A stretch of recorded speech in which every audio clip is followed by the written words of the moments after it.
Bulletin की शुरुआत अजमेर से करेंगे, जहां से बड़ी खबर आ रही है। पुष्कर सरोवर में श्रद्धालु डूब गया। बताया जा रहा है कि श्रद्धालु को निकालने के प्रयास लगातार किए जा रहे हैं।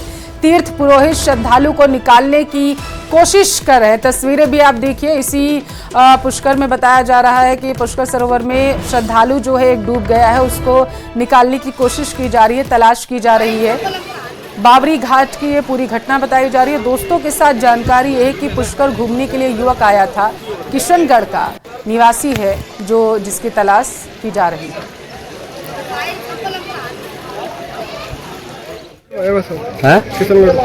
क्या नाम है जो डूबे जी को?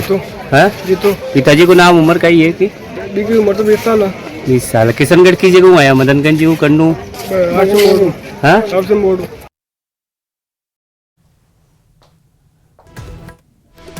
और ज्यादा जानकारी के साथ संवाददाता अशोक सिंह भाटी जुड़ चुके हैं हमारे साथ टेलीफोन लाइन पर। अशोक, युवक को बचाने का कार्य कहां तक पहुंचा है? जी बिल्कुल, पिछले 1 घंटे पहले की ये घटना है और लगातार जो पास में मौजूद थे पुरोहित, उन्होंने पहले इसको बचाने का प्रयास किया। उसके बाद सिविल डिफेंस को इसकी सूचना दी गई। पुलिस जो है, पुष्कर थाना पुलिस, वो भी मौके पर पहुंची है। हालातों का यहाँ पर जायजा लिया जा रहा है, लेकिन अभी युवक की तलाश लगातार जारी है। रेस्क्यू अभियान यहाँ पर जारी है, लेकिन अभी ये नहीं पता चल पाया कि वो युवक पानी में किस तरफ से गया है और कहाँ गया है। तो फिलहाल जो है उसको रेस्क्यू करने का अभियान यहाँ पर चलाया जा रहा है। किशनगढ़ का रहने वाला जीतू बताया जा रहा है, जो हाउसिंग बोर्ड में रहता था, अपने दोस्तों के साथ पुष्कर घूमने आया था। इसी दौरान गर्मी होने के चलते वह पुष्कर सरोवर में डुबकी भी लगा रहे थे और इसी बीच जो है उसका पांव फिसला और वो जो है पानी के अंदर ही समा गया। फिलहाल 1 घंटे से रेस्क्यू जारी है। सिविल डिफेंस को इसकी सूचना दी गई है। सिविल डिफेंस मौके पर मौजूद है, पुष्कर थाना पुलिस मौके पर मौजूद है। लेकिन अशोक, जब ये घटना घटित हुई तो क्या कोई सुरक्षा कर्मी घाट पर मौजूद था? व्यवस्थाएं कोई की गई हैं वहां पर? इस तरह की कोई व्यवस्था जो है फिलहाल नहीं की गई थी, क्योंकि गर्मी का मौसम रहता है। ऐसे में लोग जो है इस भीषण गर्मी में कम ही आते हैं। ऐसे में कोई व्यवस्था नहीं थी, लेकिन पुरोहित जो है, पंडित होते हैं वहां के, वो वहां पर मौजूद होते हैं और उनको जो है तैरना आता है, तो वो तुरंत जो है सूचना मिलते ही छलांग लगाते हैं। लेकिन जो जीतू है वो किस तरफ गया है, इसकी सूचना अब तक नहीं मिल पाई। ठीक है, बहुत शुक्रिया। नजर बनाए रखना अशोक, तमाम जानकारी के लिए शुक्रिया। फिलहाल श्रीगंगानगर का रुख करेंगे, जहां पर मादक पदार्थों के तस्करों के खिलाफ एक बड़ी कार्रवाई को अंजाम दिया है पुलिस ने। राजस्थान सरकार और पीएचक्यू के निर्देश पर ताबड़तोड़ कार्रवाई लगातार की जा रही है। तस्करों के अवैध कब्जे को जेसीबी की मदद से ध्वस्त किया जा रहा। बताया जा रहा है अब कि 3 करोड़ रुपए की सरकारी जमीन को मुक्त करा लिया गया है। एक महिला सहित 3 तस्करों के खिलाफ ये कार्रवाई की गई है। अतिक्रमणकारियों के खिलाफ ये कार्रवाई की गई है। तस्वीरें आप देखिए, जहां पर मादक पदार्थों की तस्करी करने वालों पर पीला पंजा चलाते हुए प्रशासन ने सख्त कार्रवाई की है, जहां पर उनके अवैध निर्माण को ध्वस्त करा दिया गया। भारी संख्या में इस दौरान पुलिस बल वहां पर मौजूद रहा और स्थानीय लोगों का भी वहां पर जमावड़ा लग गया जब वहां पर प्रशासन कार्रवाई करने के लिए पहुंचा। तो एक महिला सहित 3 तस्करों के जो अवैध निर्माण थे उन्हें ध्वस्त किया गया।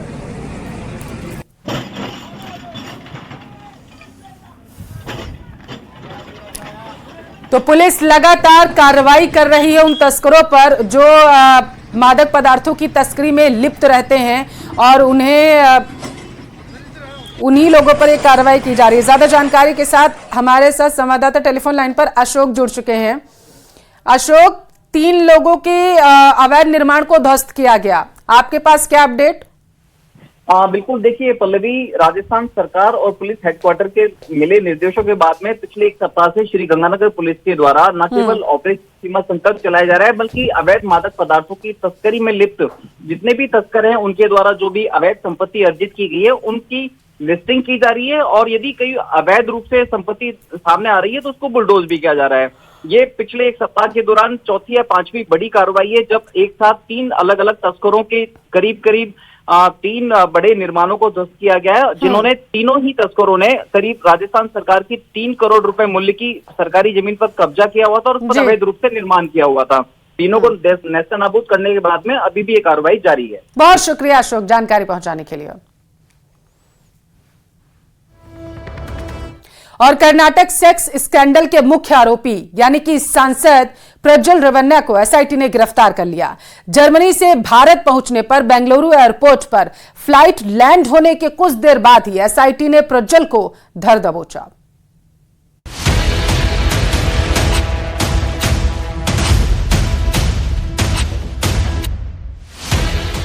शोषण मामले में प्रज्वल रेवन्ना गिरफ्तार।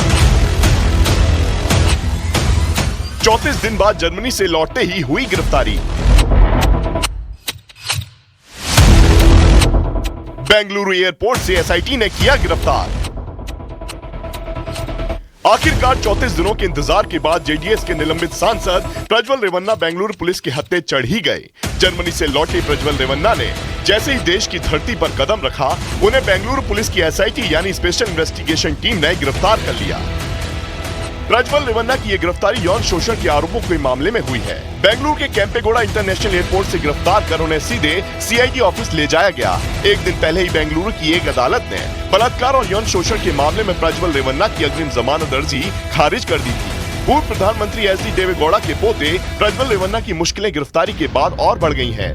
दरअसल यौन उत्पीड़न का आरोप लगने के 6 दिन बाद और हसन लोकसभा सीट पर वोटिंग एक दिन बाद यानी 27 अप्रैल को ही प्रज्वल रेवन्ना ने देश छोड़ दिया था।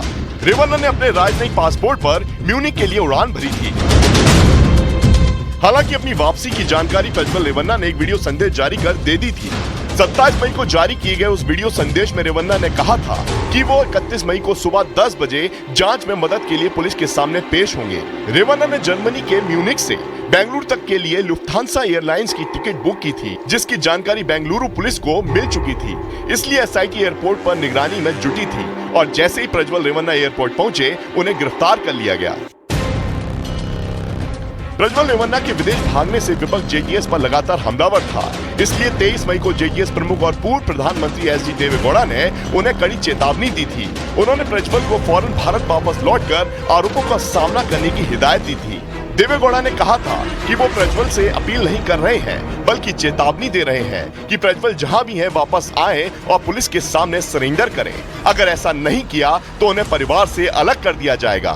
सीबीआई ने प्रज्वल के खिलाफ ब्लू कॉलर नोटिस जारी किया था। इसके अलावा कर्नाटक के मुख्यमंत्री सिद्धारमैया ने 22 अप्रैल और 1 मई को प्रधानमंत्री नरेंद्र मोदी से इस मामले में पत्र लिखकर प्रज्वल रेवन्ना का राजनयिक पासपोर्ट रद्द करने की अपील की थी और उन्हें भारत वापस लाने में पीएम की मदद मांगी थी। और लोकसभा चुनाव के लिए अंतिम चरण के लिए प्रचार का शोर थम चुका है। अब प्रत्याशी डोर टू डोर प्रचार कर रहे हैं। 1 जून को 57 सीटों पर मतदान के साथ ही लोकसभा चुनाव के लिए वोटिंग की प्रक्रिया भी खत्म हो जाएगी। पीएम मोदी की वाराणसी समेत कई हाई प्रोफाइल सीटों पर वोटिंग होनी है।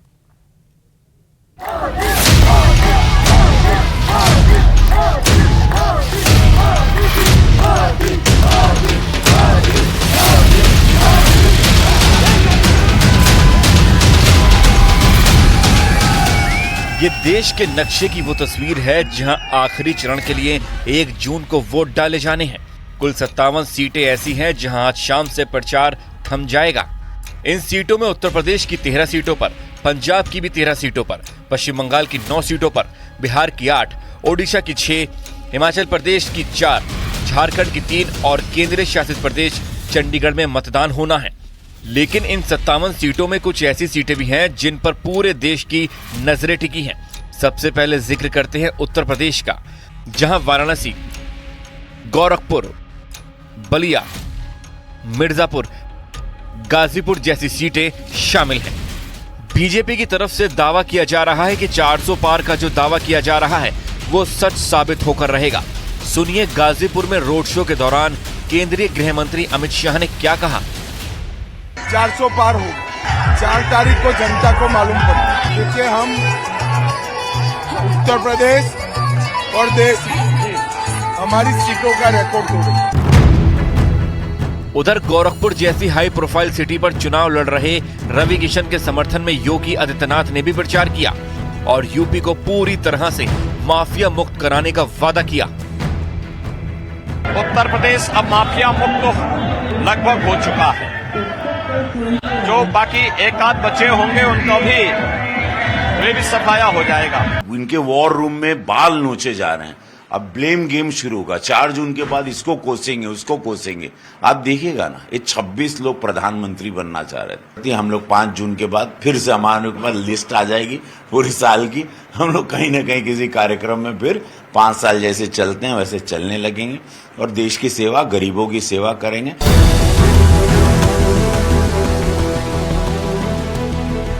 उधर वाराणसी सीट को लेकर कांग्रेस के अजय राय का कॉन्फिडेंस अलग ही लेवल पर पहुंच गया।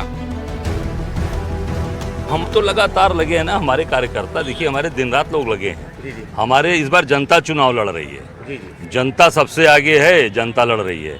और वो तो लीड बढ़ाने की बात है, इस बार सबसे बड़ी लीड वो वक्त बताएगा। कह तो रहे कि 14 नहीं रुके, 19 नहीं रुके, 24 में क्यों रुक रहे हो भाई बनारस में। आखिरी चरण की जंग में हिमाचल प्रदेश की हमीरपुर सीट और मंडी पर लोगों की नजरें टिकी हैं, क्योंकि हमीरपुर से बीजेपी के अनुराग ठाकुर चुनाव लड़ रहे हैं, जबकि मंडी से कंगना रनौत पहली बार चुनाव में अपनी किस्मत आजमा रही हैं। मेरा तो घर है यहाँ पे, मेरी जमीनें हैं यहाँ पे, मेरा बिजनेस है यहाँ पे, तो मैं और कहाँ जाऊंगी। Regardless of I become MP और नॉट, मैं रहूंगी तो घर में, मैं हिमाचल की हूँ। जबकि पश्चिम बंगाल में सबकी नजरें डायमंड हार्बर से चुनाव लड़ रहे अभिषेक बनर्जी पर हैं और बिहार की काराकाट सीट से भोजपुरी स्टार पवन सिंह भी निर्दलीय चुनाव लड़ रहे हैं। यानी आखिरी चरण का ये रण दिग्गजों की किस्मत का फैसला करने वाला है।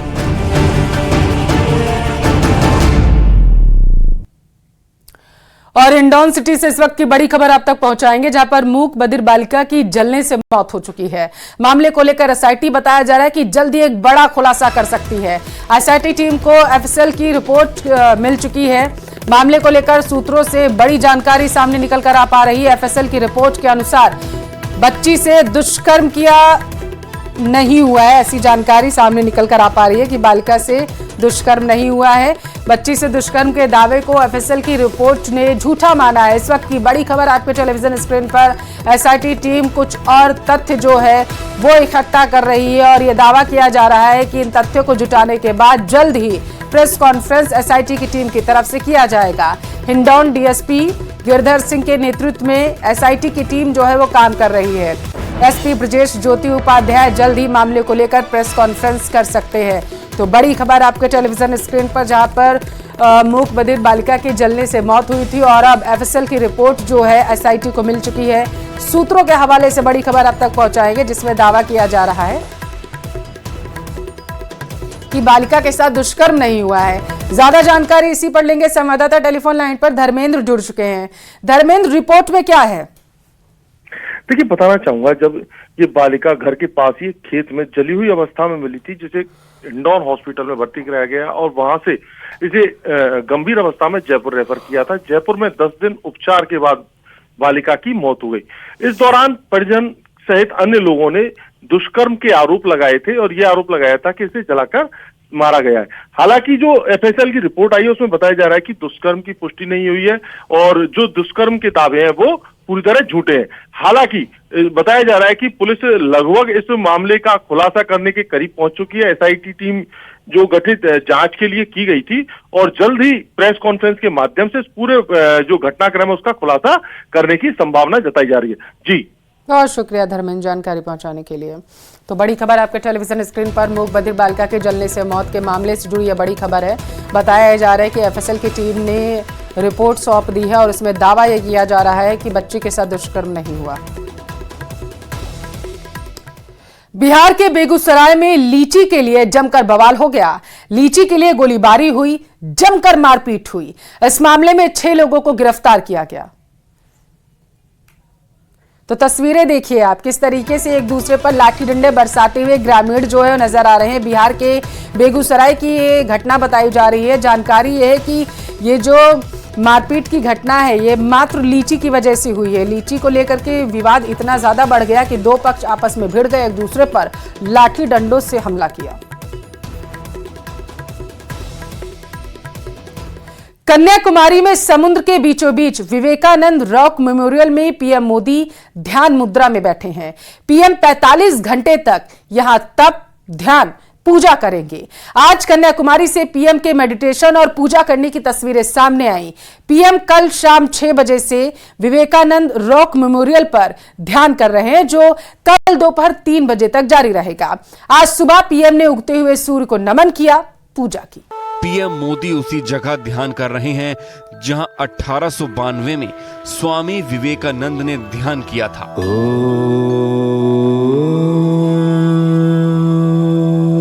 चुनाव प्रचार का शोर थमते ही PM मोदी कल शाम कन्याकुमारी पहुंचे थे। यहाँ उन्होंने सबसे पहले भगवती देवी अम्मन मंदिर में दर्शन पूजन किया। पूजा के दौरान पीएम मोदी पारंपरिक वेशभूषा में नजर आए। भगवती देवी अम्मन ने शुरू की जो 1 जून को पूरी होगी। सारे रिकॉर्ड,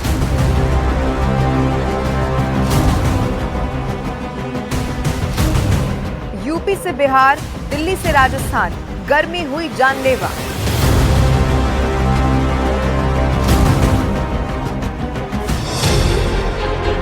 पहले धधकती गर्मी झुलसाती थी, परेशान करती थी, लेकिन इस बार तो गर्मी जानलेवा साबित हो गई है। और भी पिछले 24 घंटे के अंदर 6 लोगों ने अपनी जान गंवा दी।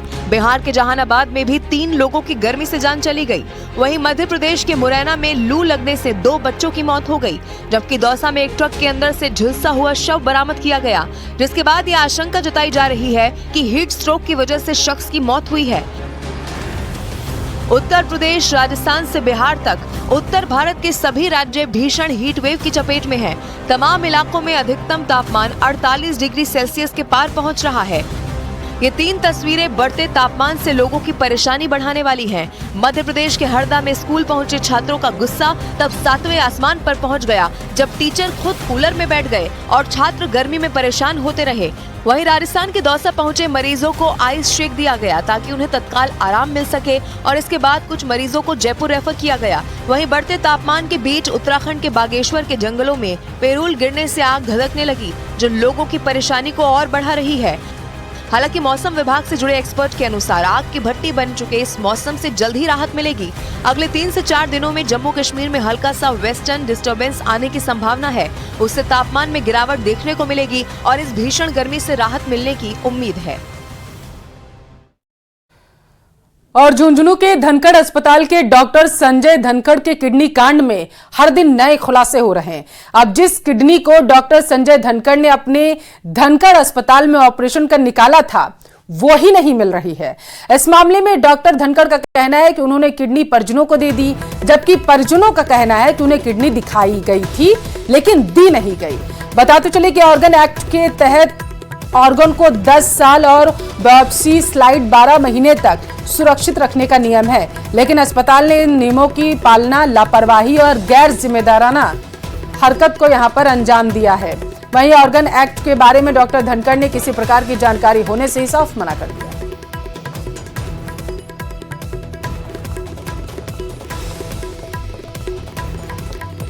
तो बताते चले किडनी कांड के बाद लगातार जो है डॉक्टर धनखड़ की मुसीबतें बढ़ती जा रही हैं, कम होने का नाम नहीं ले रही हैं। ये मामला तब सामने आया था जब एक महिला को किडनी की प्रॉब्लम होने के बाद उसे धनखड़ हॉस्पिटल लेके जाया गया, लेकिन वहां पर जिस किडनी में प्रॉब्लम थी वो किडनी निकालने की बजाय डॉक्टर्स ने उसकी जो सही किडनी थी वो निकाल दी थी, जिसके बाद वहां पर बवाल।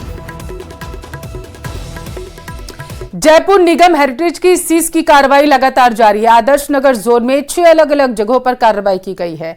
आवासीय क्षेत्र में चल रही थी कॉमर्शियल गतिविधि, ऐसी जानकारी, और बताया जा रहा है कि पहली कार्रवाई प्लॉट नंबर 821 आदर्श नगर में की गई है, तो वही दूसरी कार्रवाई भी करने जब की गई बीज दुकान के आसपास, तो वहां पर हड़कंप मच गया।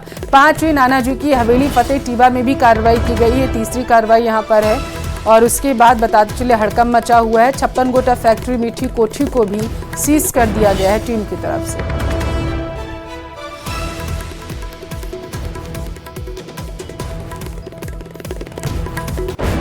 तो जयपुर से इस वक्त की बड़ी खबर आपके टेलीविजन स्क्रीन पर है, जहां पर निगम हेरिटेज की सीज की कार्रवाई देखने को मिली है। 3 जगहों पर निगम की टीम जो है वो सीज की कार्रवाई करने के लिए पहुंची, जिसकी वजह से वहां पर हड़कंप मच गया। बताया जा रहा है कि अवैध तरीके से इन दुकानों को संचालित किया जा रहा था, इसी की वजह से इन पर ये कार्रवाई की गई है। हालांकि इसका जो नोटिस था वो भी जारी कर दिया गया है, आदेश भी इनको दे दिया गया था, और उसके बावजूद बताते चले जब नहीं सुनवाई हुई तो इस पर कार्रवाई की गई। पाली शहर में अंबेडकर नगर के निवासियों ने असामाजिक तत्वों से परेशान होकर औद्योगिक नगर थाने का घेराव किया और विरोध भी जताया। दरअसल कुछ लोग आए दिन के शराब पीकर महिलाओं पर फफ्तियां यहां पर कसते हैं, जिसके बाद स्थानीय लोगों और युवकों में विवाद छिड़ गया।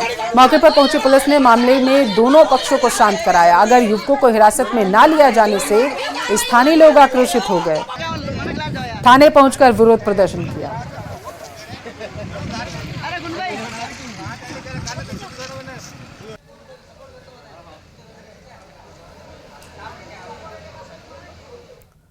और चलिए यहां रुकेंगे एक छोटे से ब्रेक के लिए। ब्रेक के उस पार आप देखिए खबर दोपहर।